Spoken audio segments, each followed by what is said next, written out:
Hey, what's going on, guys? Today I'm going to show you a really cool software called PowerToys, and I think it's only usable on Windows, but it's a really cool productivity tool, and it'll help you go faster in a lot of different aspects. Now, let me show you a few of the settings.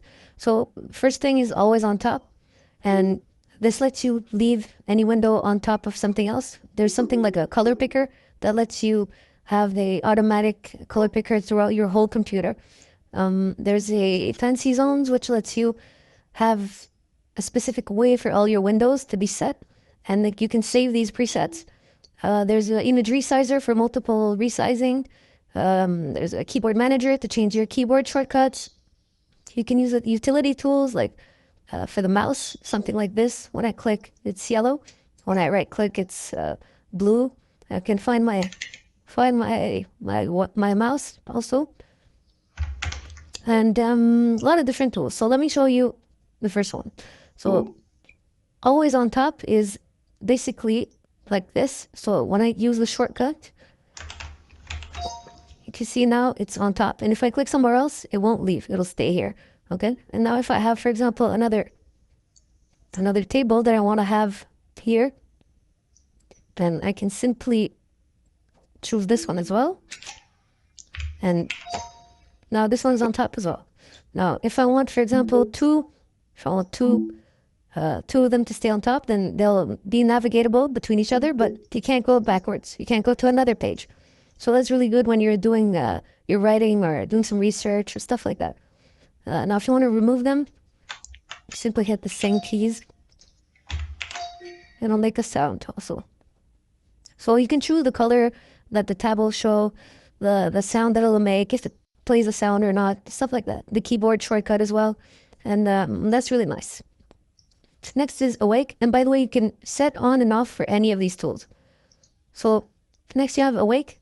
This is good when you have some big files to upload or to download or to send to someone, something that has a lot of loading involved. And this lets you keep the desktop awake or your laptop, whatever.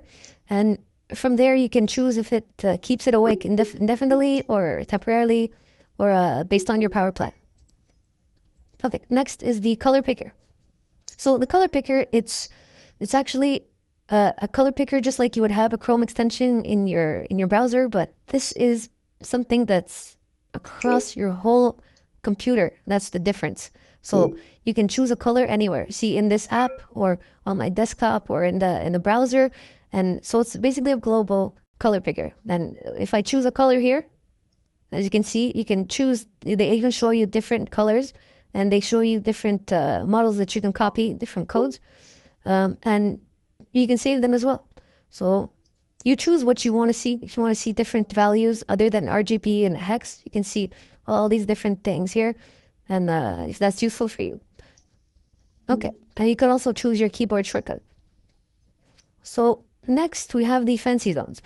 FancyZones is basically this. I'll show you. It's a way to set your zones. So for example, if I'm writing, then I would like to have two research tabs here and a writing blog here, a writing software here, which is Notion. And if I'm doing analytics review, then I'll have my analytics here, and I'll have also a Notion page here. So you can create your zones as you want, and it's really easy to do. You see, I just click here. I can click here and drag it. You could do anything you want. That's that crazy. Now, obviously, you won't do something crazy like that, but if you're doing a lot of metrics or like doing maybe crypto or stuff like that, then you might find a use for that. Okay. Now I'll show you the file exporter add-ons. So the thing I really like about this tool is it shows you different. It shows you the actual image of an SVG. So usually in SVG you'll only see the browser that you're using, your default browser. And here, instead of seeing just that logo, I actually see the whole image, and that's really useful because usually I would have to write the name for each image, or I have to click them and see them in the browser if it's the right one that I'm looking for. And this saves you a lot of time because you can actually see them here. So it does a few other things, which I haven't really understood, but You can check it out and see if there's any use for it for you. Next is the image resizer. So this lets you edit a lot of different images at the same time. So you can choose, for example, the file format, the size of the images that you want to change. So it can be really useful if you're doing things like social media or graphic design, things like that. Next, you have the keyboard manager, which lets you edit different keyboard shortcuts. I don't use it because I already have them on my shortcut on my programmable keyboard. But if you don't have one, then it's a really good way to remap your shortcuts. So you do it right here and can choose how you want it. Just select this, and then you choose from the number pad, from numlog, you choose, or you can even type as well from here. See? Okay. Now we're going to pass on to the next tool. So this is the mouse utilities. This is what you've been seeing on my mouse. So when I click somewhere, it's yellow. I chose that color here. And when I right click, it's blue. And there's also a find my mouse option. So when I hit control, it shows me where my mouse is, and it can highlight the part of the screen. And you can choose what color you want it to be. If you want it to be red, or the background, or you see, this is black, and the background, this is the mouse that's white.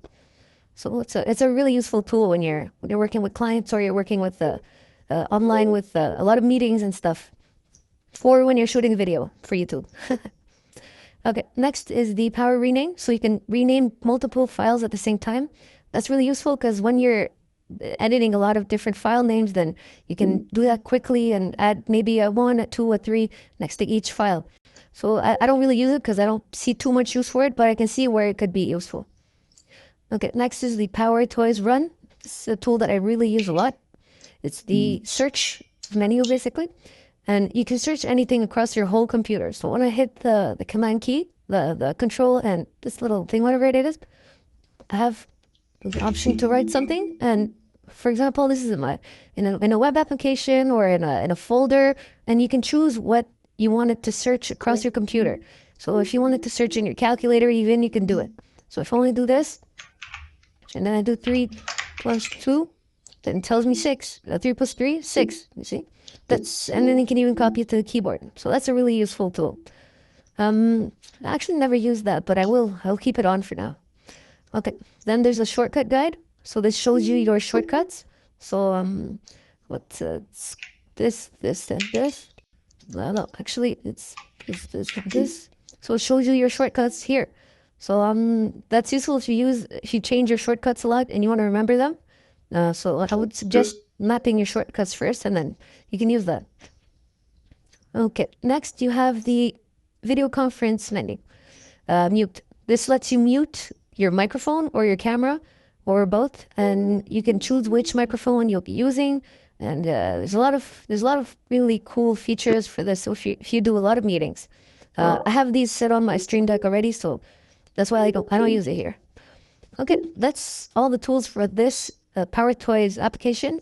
If you guys like the video, don't forget to like and subscribe. And if you want to see more like that, leave that in the comment, and I'll come out with more software reviews. I love software, and I use a lot of them, so I'll be glad to do that.